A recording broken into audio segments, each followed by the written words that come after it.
بسم الله والصلاه والسلام على رسول الله. ازيكم حبايبي؟ عاملين ايه؟ يا رب تكونوا بخير وفي احسن حال ان شاء الله. ان شاء الله النهارده جايه معاكم اوريكم مشتريات ال10 وال20 ال10 وال15، لا 15، ال5 وال10 وال12 جنيه. احنا اواخر شهر 6. عايزين نقضي بقى كده باقي بواقي شهر 6 بالموجود. الموجود لو انت عندك اي حاجه طلعيها من التربو اهلا وسهلا، ما عندكيش اكتبي كده يا ست الكل، هاتي ورقه واكتبي. انا عايزه انزل النهارده اجيب 1 2 3 من كل حاجه بقى اللي انت عايزه تجيبيها، هاتي ب5 جنيه ب10 جنيه، واللي هتوفريه هتشيليه فين؟ اعملي لك حصاله حلوه كده لرمضان، اعملي لك حصاله لنفسك اللي تجيبي بيها ذهب، تجيبي بيها شقه. بصي اعملي، حطي هدف ايا كان الهدف اللي هتحطيه ان شاء الله هيكمل على خير. بس لازم حياتك يكون ليها هدف. الهدف ده ايه؟ هدفنا ان احنا نوفر علشان خاطر مثلا نجيب حته خاتم حلو ليا مثلا، خاتم حلو دهب البسه. هدفي ان انا اوفر علشان مثلا نفسي يبقى عندي شقه تمليك مثلا، اعمل كده. بس لازم يكون قدام حضرتك هدف. احنا قناتنا اسرار التوفير مع ام يوسف. بصي انت هتوفري بصي من لا شيء. تعالي بقى معايا النهارده شوفي الحاجات اللي احنا جايبينها. واتكلي على الله كده، هاتي ورقه وقلم واكتبي اللي انت ناقصك، كل اللي انت هتنزلي تجيبيه اكتبيه. خلاص حبايبي، اول حاجه ان شاء الله انا نويت، قلت والنيه لله ان انا اعمل ايه، اقضي اواخر الشهر دي بحاجات يعني تمشي الدنيا. جبت ايه؟ اول حاجه جبت ب10 جنيه عدس بجبن اهو، عشان هعمل قلت اعمل انا مش عارفه انا مالي هعمل كشري. بصوا جبت ايه؟ ب10 جنيه عدس بجبن. خلاص حبايبي، جبت كمان ب5 جنيه شعريه، جبت ب5 جنيه شعريه. خلاص هنعمل كشري ونعمل رز. بصوا انا عندي شويه مكرونه فما جبتش مكرونه، انا عندي حبه مكرونه كده حلوين، فعادي جدا هحطهم على دول هيملوا لي حله قد كده مكرونه. خلاص حبايبي، وكده هنقضي يوم كشري، يوم مسقعه، يوم مثلا تعملي حبه. بصي الافكار كتير وان شاء الله ربنا ييسر ونصور مع بعض كل الافكار التوفير دي عشان تملي بيتك بالخير. واللي تفضل معاكي هتحوشيه، تعملي لك حصاله حلوه كده وتشيلي. خلاص نعمل ان شاء الله مع بعض حصاله رمضان، وهنقول لحضراتكم ازاي انا بعمل حصاله رمضان وبوفرها ازاي. جبت كمان ب10 جنيه قولوا معايا اسمك ايه يا بنتي؟ اسباجيتي. بس قلت للراجل بقى كده كسرها علشان هنعمل منها الكشري. خلاص حبايبي، اكتبي اللي انت عايزه تجيبيه علشان ما تنزليش كده جهجهوني وبعد كده ايه ما تقولي يا ريتني. خلاص جبت من ايه تاني؟ جبت كمان ب10 جنيه لوبيا اهي، جبت ب10 جنيه لوبيا عشان هنطبخ يوم لوبيا ورز. وايه تاني يا بنتي يا ام يوسف؟ وناخد هنا شويه شعريه ونعمل ايه؟ حله رز بسم الله ما شاء الله. ناخد نص دي نعمل منها الكشري، والنص التاني نعمل منه الطبيخ رز ولوبيا. اللوبيا دي يا ام يوسف هتكفي بامرك انت يا رب. دول ب10 جنيه. خلاص حبايبي، دول ب10 جنيه. انت بس بليهم من قبلها بليله، يعني انت هتعملي بكره الطبيخ اهو. انا بالليل اجي ماسكاهم غسلاهم غسله حلوه، واجي بلاهم في شويه ميه على جنب كده، في طبق على جنب، وتيجي الصبح هتلاقي بسم الله ما شاء الله الطبق ملا معاكي كده. دي من النوع اللي بتزيد يا حبايبي. خلاص اهي اللوبيا الفاصوليا الحاجات دي من البقوليات اللي بتزيد. خلاص بس لما تيجي بقى تسلقيها هقول لك تكايه حلوه صغنططه تعمليها فيها. وانت بتسلقيها اهم حاجه برضو بعد ما تغسليها وتنقعيها من بالليل، تاني يوم اشطفيها. اوعي تسلقيها بالميه اللي انت نقعاها بيها، لا، عشان بتبقى كلها بقى غازات وحاجات مش مستحبه. انت هتمسكيها تشطفيها شطفه حلوه من الميه اللي كانت منقوعه فيها، وتحط لها ميه جديده على البوتاجاز، وتيجي حاطه لها بصله صغنطوطه قد كده. شايفين البصله قد كده قد العين كده؟ تيجي حطها معايا، بتفرق جدا في الريحه والطعم. هتبصي هتدعي لي لما تجربي اللوبيا المسلوقه وانت حاطه فيها البصلايه الصغننه دي. خلاص حبايبي، دول ب10 جنيه زي ما قلت لحضراتكم. خلاص جبت كام رز؟ جبت ب10 جنيه رز اهو. تعملوا كده واوريه لكم اهو، اقل من النص بشويه صغنطاطين، لان هو الكيلو هنا الكيلو ب25، دول اقل من النص بشويه صغنطاطين خالص كده. هم وزنهم لي دول بال10 جنيه. ليه؟ هتعملي بيهم ايه؟ هنطبخ برضو لوبيا ورز. طب انت هتطبخي، انت بتقولي ما عندكيش لحمه ولا فراخ وعايزه تقضي باقي الشهر كده، هقول لك تعملي ايه. هتجيبي حله يا ست الكل على البوتاجاز، هتحطي فيها كام كوبايه شوربه، وتحطي فيها مكعب مرق، وتحطي فيها بصلايه صغنطوطه، وتحطي فيها حته قرن شطه صغننه، وايه تاني يا ام يوسف، وطماطميه صغنططه، وتحطي فيها معلقه صغيره بهارات، ومرقه دجاج مكعب واحد بس مرقه دجاج، ولو عندك سمنه بلدي حطي معلقه صغيره، ما عندكيش وعندك من اللي انت بتحوليها او اللي هي بتاع تحويل الدهن او تحويل السمنه النباتي، كل الحاجات دي هنعملها ان شاء الله معموله. كنت عاملاها قبل كده، بس ان شاء الله هعملها مع حضراتكم هنا في القناه الجديده دي، وهوريكم كله ده بامر الله.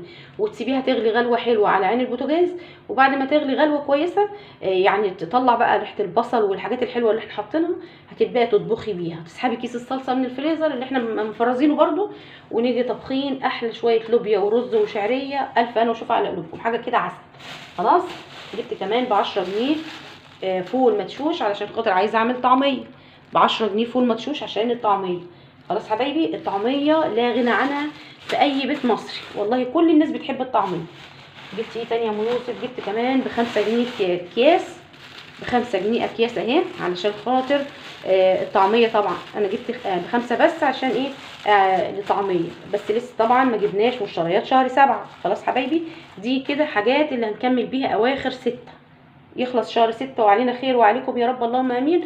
نخش بقى ننزل ان شاء الله، ربنا يرزقنا كده والقبض ينزل، نروح نجيب حبه مشتريات حلوين ان شاء الله لشهر 7، كان لينا نصيب وعمر في الدنيا. خلاص حبايبي. ايه تاني يا ام يوسف جبتيه؟ بسم الله الرحمن الرحيم. الكيس معانا اهو. جبت كمان كيس الملح القمر ده، الكيس ده بجنيه ونص. جبت كيس واحد بس، لا لما ننزل نشتري مشتريات الشهر ان شاء الله نجيب تاني. جبت كمان ب5 جنيه مرقه اهي، مكعب الواحد بجنيه. في ناس بتبيعه بجنيه ونص، ربنا يهديهم، بس انا جبت دم طبعا من السوبر ماركت من العطار اللي بجيب من عنده. بجيب الحاجات دي كلها حبايبي مش من السوبر ماركت، انا بقولها ولا من بقاله ولا الكلام ده، انا بجيبه من العطار اللي انا بروح اجيب من عنده من السوق. ان شاء الله مره من المرات كده بحاول اصور عنده، لان هو بيبقى زحمه جدا من كتر ما هو ما شاء الله حاجته حلوه ونظيفه اللهم بارك. جبت كمان سمسم اهو، دول بكام يا بنتي يا ام يوسف؟ دول ب10 جنيه اهو. دي يا حبايبي مشتريات ال10 وال5 جنيه اللي هتكملي بيها باقي شهر 6. كل سنه وحضراتكم طيبين، ويجعل الايام اللي جايه كلها خير وبركه من عندك يا رب اللهم امين. جبت كمان ب10 جنيه انت اسمك ايه؟ نسيت اسمك. حمص الشام، حمص البلدي ده حلو، بتبليه بيكبر سنه بيبقى حلو، لكن لما تجيب الحمص الكبير بيكبر كده بيبقى قد العين الجمله، مش فاهمه ليه بتبقى كبيره قد كده، فما بحبهاش صراحه. بجيب اللي هي الصغننه دي، اوقات بجيب نص على بعضه، اوقات اجيب ربع، على حسب بقى ايه الامكانيات والظروف والفلوس اللي معايا. انا جبت ب10 جنيه بس عشان هنعمل طبعا الكشري، وانا مش عاده بحط الحمص على الكشري، مش عاده خالص، فانا قلت ايه احط مره كده ترفيه يعني. دي الحاجات المرفهه بتاعت شهر 6، اخر شهر 6. جبت كمان عشان نعمل صينيه كيكه، او نعمل او نخبز قرصتين حلوين العيال يفطروا منهم او يتعشوا منهم. خلاص. جبت هنا اهو دوت ب3 جنيه، الكيس ده ب3 جنيه، وجبت 4 فانيليا ب4 جنيه، الواحده بجنيه بس. في ناس تاني بتبيعها بجنيه ونص، وفي ناس بتبيعها ب2 جنيه. خلاص.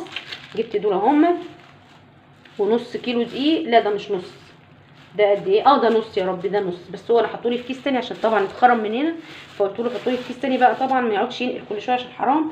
فالنص ده ب10 جنيه، لان الكيلو ب20 جنيه. جبت كمان ب10 جنيه كشك. الناس اللي ما تعرفش يعني ايه كشك، الكشك ده يعني قمح الحبه الكامله على بعض، بيجيبوه الفلاحين حبايبنا وبيعملوه باللبن الرايب والشطه والكمون والبصوا بيحبرشوه كده. ده كشك اهو، شايفين؟ اللي ما يعرفش يعني ايه كشك، الكشك ده طعمه تحفه. بيتعمل ازاي؟ بتجيبي كام واحده من دول كده، مثلا على حسب عدد اللي هياكلوا، 3 4 وحدات زي كده، وتحطيهم في طبق يتبلوا، وبعد ما يتبلوا ويضطروا خالص بيبقوا طراي جدا كده، تجيبي بقى بيضتين كده في حته سمنه حلوه كده من ايديك الجميله، وتيجي طقشاهم كده بالبيضتين، وتيجي حاطه عليهم تعصري ده من الميه وتحطيه عليهم مع رشه ملح وكمون، بتبقى الف انا وشفا زي العسل. بصوا حاجه كده من الاخر، هتاكلي وبصي ممكن تاكلي فيه 5 رغيف، وجنبه طبق مخلل او طبق سلطه، وكده دي وجبه كمان خلصت اهي. يعني شوفوا عدوا معانا كام وجبه، ادي 1 2 3 كده، كله ده غدا. هنا بقى معانا الفطار، هنا ممكن كمان هنا نعمل من دول شويه شعريه اللي ناكل منهم، نفطر منهم. زوديهم شويه، ممكن تزوديهم شويه وتعملي منهم فطار وبقيه الاكل ده. يعني ممكن بدل ما تجيبي ب5 هاتي ب10، بدل ما تجيبي ب10 هاتي ب15. بس انا بقول لك الميزانيه بتاعتي انا اللي انا ماشيه عليها دي. كل شهر بنزل اجيب البواقي اللي زي كده، يعني الحاجات اللي زي كده اللي تكمل معايا باقي الشهر. لو ما كانش عندي، يعني لو انا عندي في درج الخزين بتاعي فما بضطرش اجيب، او انا بكون عامله حسابي شايله من كل حاجه كده، راكنه على جنب حاجه بتنفعني يعني لاخر الشهر. بيبقى في درج كده عندي يا جماعه للتربو، عشان اقول له بقى حضراتكم الاصح. الدرج ده بيبقى كل مره برمي فيه حاجه خلاص، يعني انا دول شارياهم. بس اوقات كتير بفتح الدرج لما بكون بقى الدنيا، انا عارفه ان الدنيا مزنقه، افتح الدرج ده الم كل اللي فيه واجي مشتغله بيه طول الشهر لو الدنيا مزنقه معايا. ليه؟ انا ما من النوع اللي ما بحبش امد ايدي لحد، ولا احب اقول لحد اديني سلف، ولا اخبط على جاره واقول لها اديني شويه ملح، ولا اديني شويه كزبره، ولا شويه ولا الحاجات دي كلها يا جماعه. ما ينفعش تستغني عنها، لازم تبقى في بيتك. ومش هينفع تخبطي على حد وتقولي له هات. اللي هتخبطي عليها دي مش احسن منك، انت احسن من اي حد.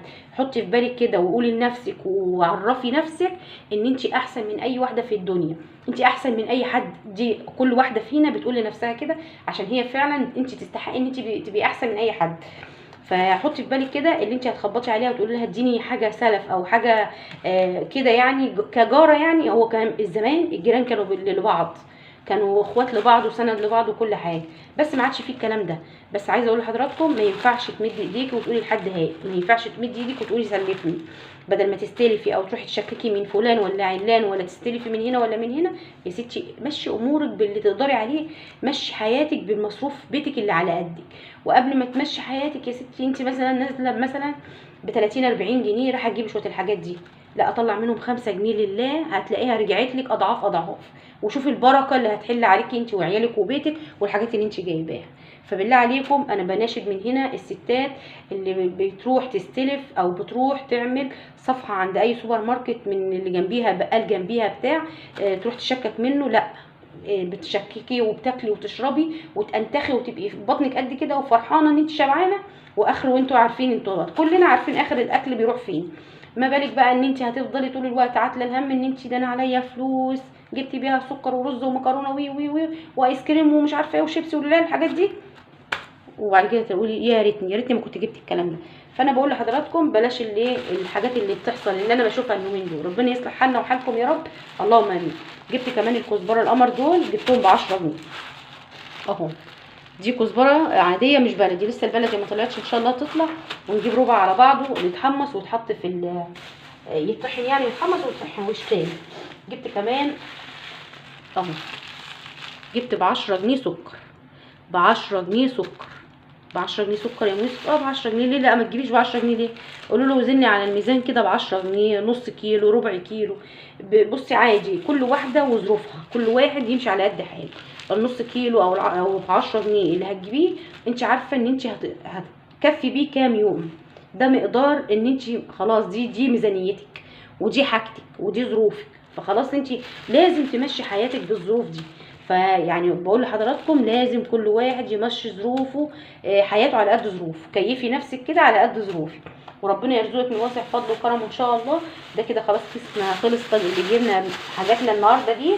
وكده يا رب النهارده الفيديو يعجبكم. بقى لو عجبك الفيديو اشتركي معانا في القناه الجديده القمر بتاعتنا دي، اسرار التوفير مع ابو يوسف. ان شاء الله كل حاجه هتعجبك، واللي جاي احسن بامرك انت يا رب. وكله عن التوفير وعن الادخار والحاجات الجميله دي اللي نفسنا يبقى كلنا بيوتنا عمرنا بالخير ومعانا فلوس ونشتري دهب وعربيات وبيوت وكله ان شاء الله.